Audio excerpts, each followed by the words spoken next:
The Dyatlov Pass Incident, 1959. In January 1959, a group of 9 experienced hikers set out on a trek through the Ural Mountains in Soviet Russia. What began as a routine expedition turned into a tragic and terrifying mystery, as the hikers were found dead under bizarre circumstances that continue to puzzle investigators and conspiracy theorists alike. The hikers. The expedition was led by 23-year-old Igor Dyatlov, a radio engineering student from the Ural Polytechnical Institute. Dyatlov was an experienced mountaineer, and the group he assembled for the trek consisted mostly of fellow students who were also skilled in outdoor survival. The group of 9 included 1. Igor Dyatlov, leader, 23 years old. 2. Zinaida Kolmogorova, 22 years old. 3. Yuri Doroshenko, 21 years old. 4. Ludmila Dubinina, 20 years old. 5. Alexander Kolevatov, 24 years old. 6. Rustam Slobodin, 23 years old. 7. Nikolai Thibeaux-Brignol, 23 years old. 8. Yuri Krivonischenko, 23 years old. 9. Semyon Zolotaryov, 38 years old, an older, more experienced hiker who joined the group at the last minute. Their goal was to reach Otorten, a mountain about 10 kilometers north of where their bodies would eventually be found. The journey would take them through Kholat Syakhl, which translates to Dead Mountain in the local Mansi language, a chillingly apt name, given the events that would unfold. The trek begins.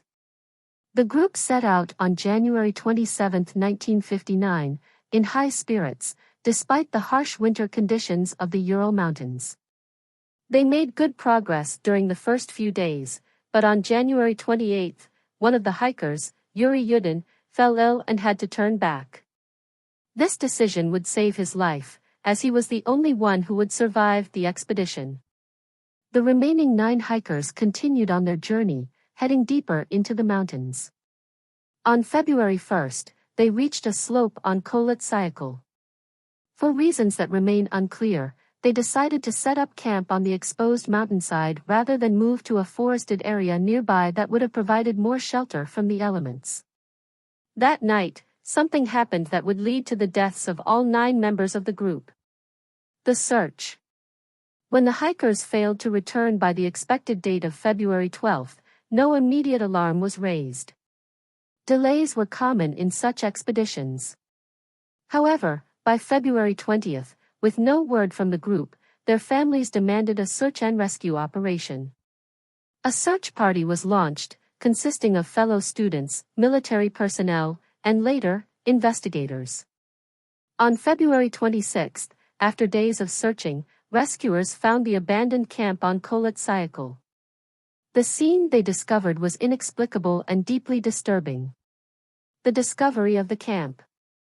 The hiker's tent was found torn open from the inside.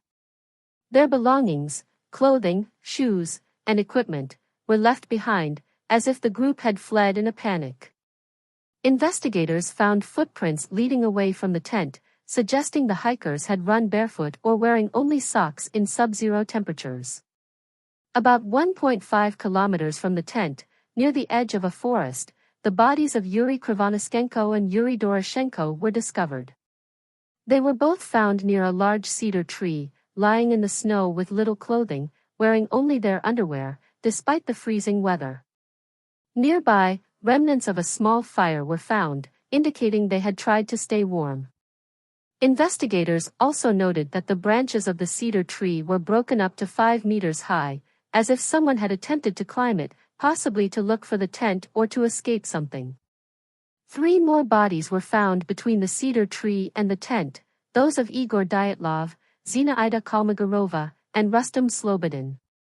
Their bodies were found spaced at intervals, as if they had been trying to return to the tent but had collapsed and frozen to death along the way. Slobodin had a small fracture in his skull, though it was not considered fatal. The remaining bodies. It would take 2 months for the remaining 4 hikers to be found. On May 4, 1959, the bodies of Ludmila Dubinina, Alexander Kolevatov, Semyon Zolotaryov, and Nikolai Thibault-Brignol were discovered in a ravine further into the forest, buried under 4 meters of snow. This is where the mystery deepened even further. The bodies of these hikers showed bizarre injuries.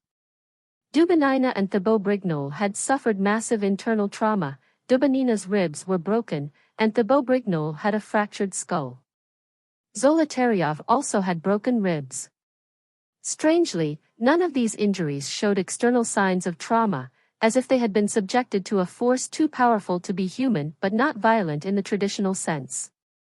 Even more disturbing, Dubinina was found missing her tongue, eyes, and part of her lips, adding a grotesque layer of mystery to the case. Theories and explanations. The Soviet authorities closed the case in May 1959, citing an unknown compelling force as the cause of death for the hikers. The vague nature of this conclusion only fueled speculation, and a multitude of theories emerged over the years. 1. Avalanche theory. One of the most widely accepted theories is that the group fled the tent in a panic due to the threat of an avalanche. They may have cut their way out of the tent and fled without proper clothing.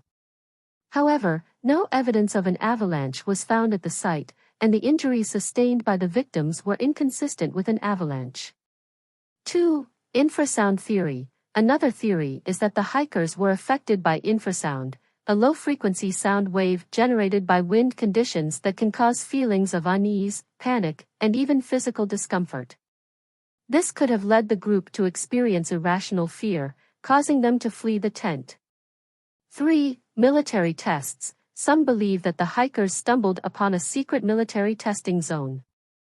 There were reports of strange orange orbs in the sky around the time of the incident, leading to speculation that the group was killed by missile or weapon tests, or even that they encountered a radioactive substance. Indeed, some of the clothing found on the bodies was reportedly radioactive, though this was never conclusively explained.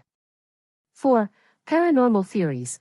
Given the mysterious nature of the injuries and the lack of concrete evidence, some have suggested that the hikers were killed by supernatural forces or even extraterrestrial beings. The bizarre injuries, the missing tongue, and the strange lights in the sky have all been cited as evidence of something otherworldly. 5. Yeti or animal attack. Another outlandish theory posits that the group was attacked by a yeti or some unknown predator. The lack of external trauma, however, does not support this theory, and no animal tracks were found in the area.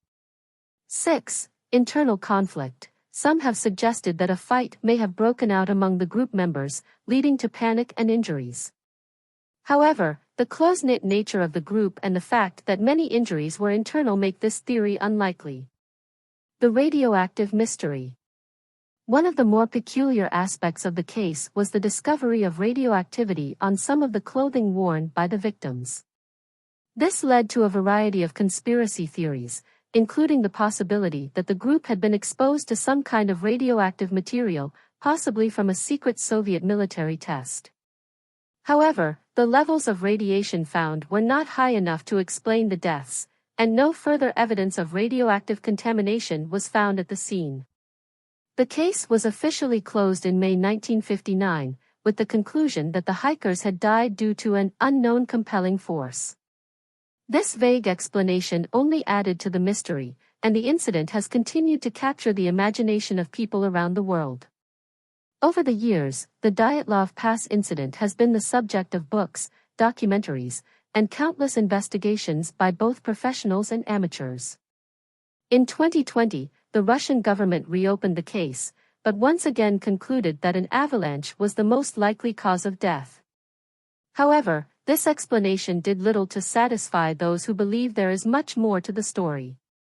More than 60 years later, the Dyatlov Pass incident remains one of the most mysterious and unsettling events in modern history. The combination of the bizarre injuries, the unexplained panic, and the strange environmental factors make it a real-life horror story that defies explanation. To this day, the question of what truly happened to the Dyatlov group on that frozen mountain remains unanswered, leaving a haunting legacy that continues to provoke fear and speculation.